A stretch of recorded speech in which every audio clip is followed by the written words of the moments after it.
In this block we can see module D flip-flop is implemented with the help of synchronous reset. This is a command line. Code line is module DFF. It is a name selected for module. In previous T flip-flop implementation we have seen the name selected for D flip-flop is D underscore FF.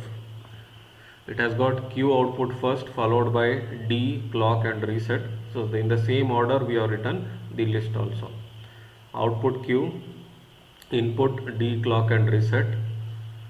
We have redefined register as Q. Output Q we redefined as register.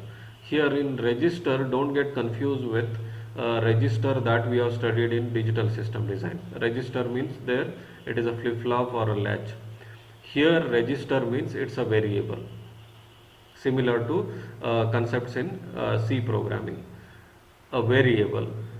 Without that, just if you write output Q or input D, clock and reset, it represents a wire. Physical significance is it acts as a wire. For wire you need to store, it make it as a storage. So we are redefining it as register. Wire can store value. So it is a general way. When we are using always statement, outputs are redefined as registers. When we are using always statement, outputs are redefined as registers. Here you are checking reset. Positive edge of reset means when reset changes from 0 to 1. So we are checking value 1. When reset is changed from 0 to 1, so we call it as positive edge. So during positive edge of reset, this always block need to be selected. Or in place of or, you can also put comma. You included reset here. Now you want to include clock also. Negative edge of the clock. Negative edge of the clock means output should go from 1 to 0. When clock is changing from 1 to 0, at that time always statement is selected. If reset is 1, if reset means what? You are checking for reset value, it is 1. When reset changes from positive edge means 0 to 1. When reset changes from 0 to 1, in that case 0 to 1, in that case if reset remains 1, we are checking that if reset is 1, Q should become 0. Else Q should be assigned with, if reset is 0, then Q should be assigned with D in case of D flip-flop. If reset is 1, assign with Q, else. Since you are writing only one if statement within always block, no need to write begin and end for always block. If you are writing more than one statement, if it is considered as one statement. Within if block also you are assigning only one statement. So we are not writing begin and end. Begin and end are used as flower braces, opening and closing, that we are used in C programming language. It is similar to that. So Verilog syntax very much similar to your C programming language. So here, since we have used only one statement, there is no need to write begin and end for always, as well as for if block and else block. That begin and end we are not written. It is referred as synchronous reset. Why? Because whenever when this always block is selected, when positive edge is detected on reset. Positive edge, it means when reset value changes from 0 to 1. When reset value changes from 0 to 1, so this previous value is 0 and this next value is 1. When value changes reset from 0 to 1, this edge, during this edge, this always block is selected. Then only reset value is checked. So it is synchronous. It is synchronous. This is checked first. Okay, it is synchronous reset. On every rising edge of the reset value, this block is selected, and then you are checking the value whether reset is 1, Q you are making 0. If reset is 0, Q you are assigning with D. So as soon as reset becomes 1, 0 to 1, this block is selected, and then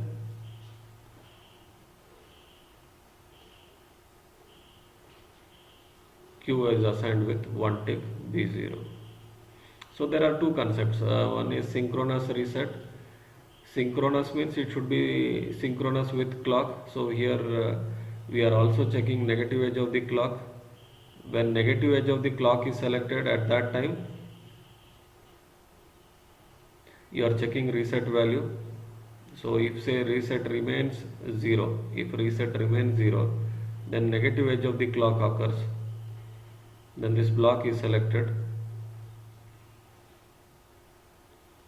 So if synchronous reset is in synchronous with clock, we call it as synchronous reset. In this case, this pause edge of reset is not required. Pause edge of reset is not required. We'll see in laboratory execution. Okay, so this portion is not required, only negative edge of the clock. So first we are checking negative edge of the clock.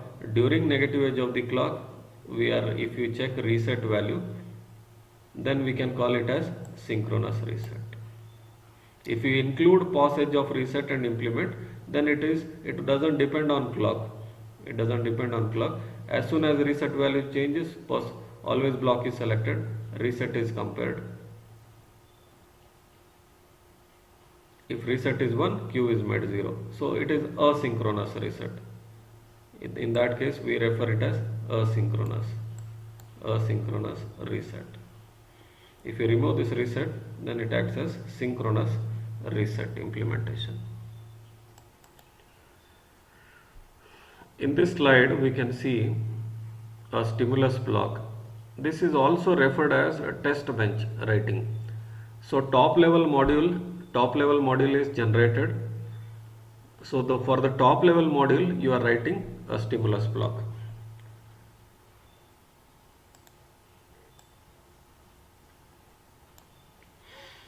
For the top level module, we are writing stimulus block. Please observe, this particular stimulus block doesn't have any inputs or outputs defined. So we are beginning with module keyword and we are giving name as stimulus. Okay. And inputs, clock and reset are defined as registers within the block. Clock and reset are defined as register. Register means what? As we have discussed, register means it's a variable, similar to C programming. So clock and reset will give some storage facility apart from their connecting wires. All the port signals we are discussed as these are nothing but physical significances, they are wires. And output, which is 3 down to 0, Q3 to Q0, we are defined as wire.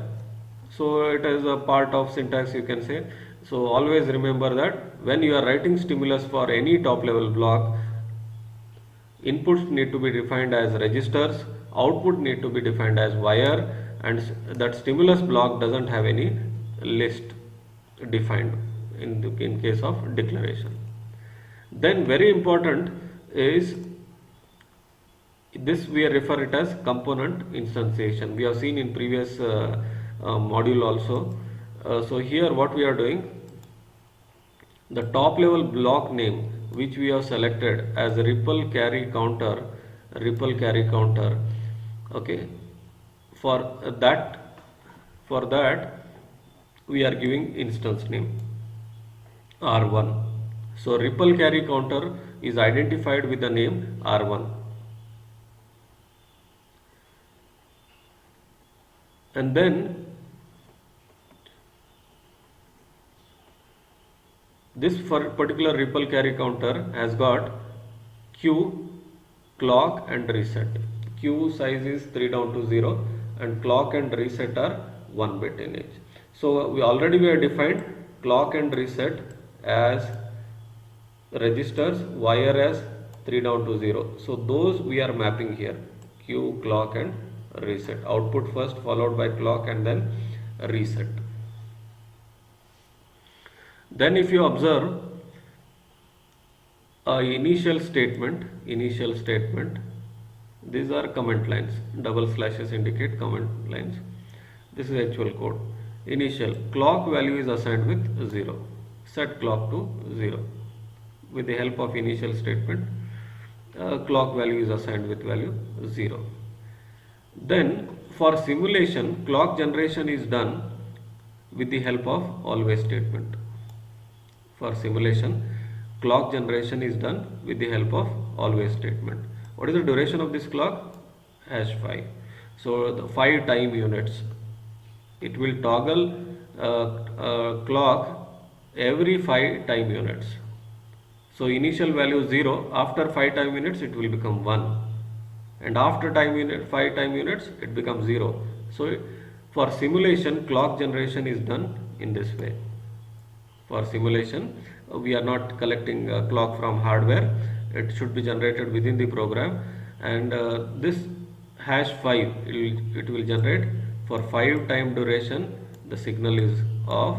Then for 5 time duration, the signal will be on. So total duration is 10. 5 plus 5. So total duration is 10.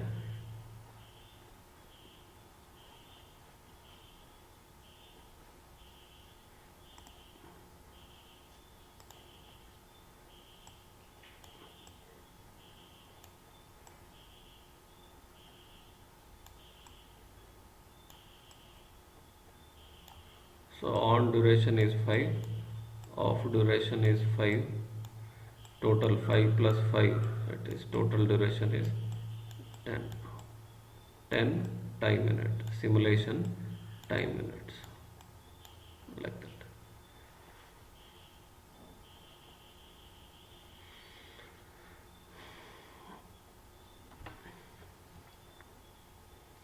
Control the reset signal. Okay, now here one more initial statement is written. One more initial statement. Since here if you observe only in initial, only one statement is there, begin and end is not written. Here initial statement, there are multiple statement, more than one. So begin and end compulsory to indicate opening block and the ending block. Reset value we are initializing here as 1, and after 15 time units reset value is changed to 0. We are initialized with 1, after 15 time units we are changing it to 0, then after 120 time units reset value will become 1, and after 10 time units reset value is again made 0, and after 20 time units we terminate the simulation. Total time how much? 180 plus 15, 195, 205, 225. And to monitor the changes as we go on changing reset value,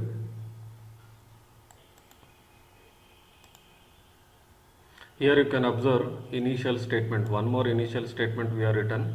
Here the reset value is changed, and clock is generated for simulation with the duration 5 time units, on and off period. Total time period is 10 time units.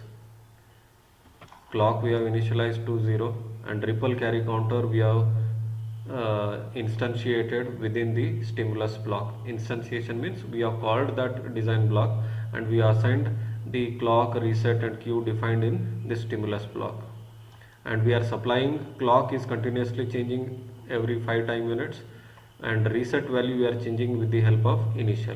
So there is no need to give inputs in the simulation window.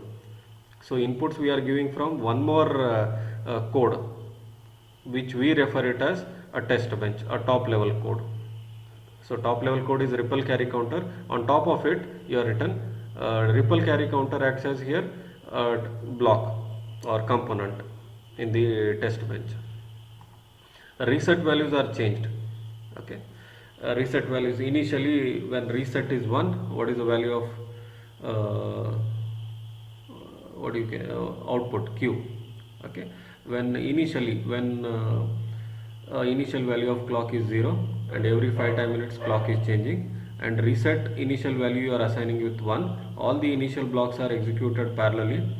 So reset will become 1, clock will become 0.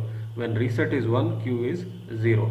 So initial value when program starts execution, at that time Q value will remain 0, and that can be observed with the help of $monitor timing in this format. Output Q, what is the value?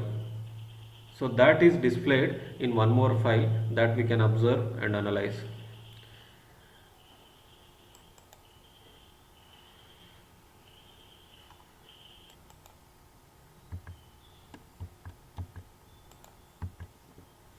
Here you can observe at time 0 means initially output Q value will be 0 as we have discussed. Here you can observe at time 15 reset value is changed to 0. When reset is 1, irrespective of whatever may be the clock changing, output should remain 0. So initially Q was 0. At time 15 reset value changed to 0. Now it depends on clock. So at time 15 reset value is changed to 0. On the next plus 5 time instant, negative edge of the clock occurs, means at time 20 Q value, output Q value changes from 0 to 1. At time 20 Q value changes from 0 to 1. Then on every 10 time units, negative edge of the clock occurs and Q value goes on changing 1, 2, 3, 4, okay, like this till Q equal to 2. At 195 means 15 plus 180, again reset value you are changing it to 1. So exactly at 195 time units Q will become 0 immediately, instantaneously. Asynchronous reset kind of thing. As soon as reset becomes 1, Q will become 0. Then after 10 time unit reset we are making 0, means 180, 15 plus 180, 195, 195 plus 10, 205. At 205 you are making reset 0 plus 5, means next negative edge, it requires 5 time units. So at negative edge 210, Q will become value 1, and it goes on continuing for 220, one more time unit. So after this 205, 225, the simulation has to be completed. Simulation $finish, simulation terminate the simulation. So up to 220 you will get the output Q equal to 2. The same information can be analyzed with the help of waveforms also. Here if you see, when clock negative edge occurs, that is from 1 to 0 when value changes, and reset is 0. Initially when reset is 1, Q value is 0. When negative edge going clock, that is 1 to 0, during that point Q value is changed from 0 to 1. Next rising edge, Q value changed from 1 to 2, 2 to 3, 4, 15, 0, 1. Okay, after 15, 0, 1, then again negative edge 2, then reset becomes 1. At time 195 reset becomes 1, immediately count will become 0. Then again reset will become 0. When negative edge comes 1 to 0, the count will change from counter output will change from 0 to 1. So in the tabular form, output can be analyzed with the help of timing, or in the form of waveform. It is another way of looking into the tabular information. So in the form of waveform, here you can easily identify 0 and 1 values, and also with respect to timing analyzer.